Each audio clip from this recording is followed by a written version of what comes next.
Of all the alehouses in Barbary Bay, the Slurring Mariner was the most dangerous, dirty, and downright disgusting. Mrs. Smellgrove's ale was strong, dark, and served with a dead rat floating in it. Footnote: a live rat was available for an extra penny. Her rock-hard pies had more chance of escaping unharmed than the customers who dared eat them.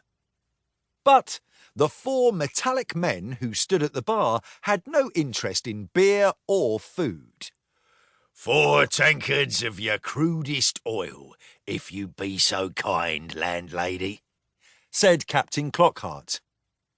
Just water for me, actually, said Quartermaster Lexi. Some landladies would have been confused by this unusual order, but Mrs. Smellgrove simply poured out the 3 tankards of unrefined oil and 1 glass of extremely murky-looking water. Quartermaster Lexi paid her, and the Steampunk Pirates took their drinks. "What brings you here to Barbary Bay tonight, then, gents?" she asked. Click! To trade. Tick! Looted goods. Tock! For gold, said First Mate Mainspring. Captain Clockhart downed his oil and slammed the empty tankard back on the bar.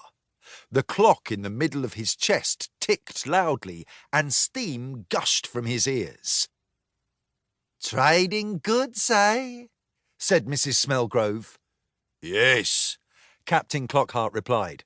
"We picked up some valuable items on our last few raids.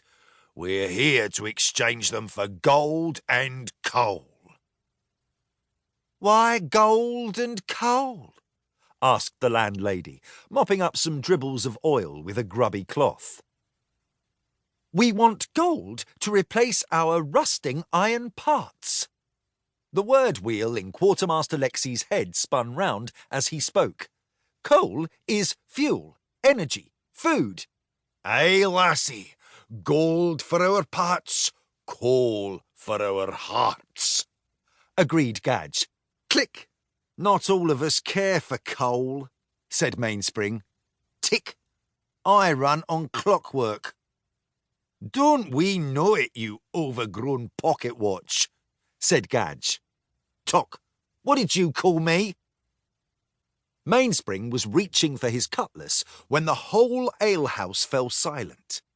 A black-bearded man entered. He wore a large 3-cornered hat with 2 small holes cut into the material, as though he had a pair of eyes on top of his head.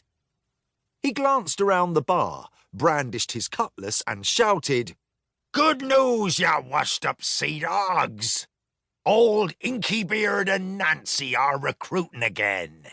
If you want adventure and riches, step forward now and join us." "Join you?" shouted one drinker. "I heard you set fire to your last ship." "It wasn't even yours to sink," said another. "And your crew was still on board when it went down," said a third man. "Now, Nancy, don't listen to the nasty men."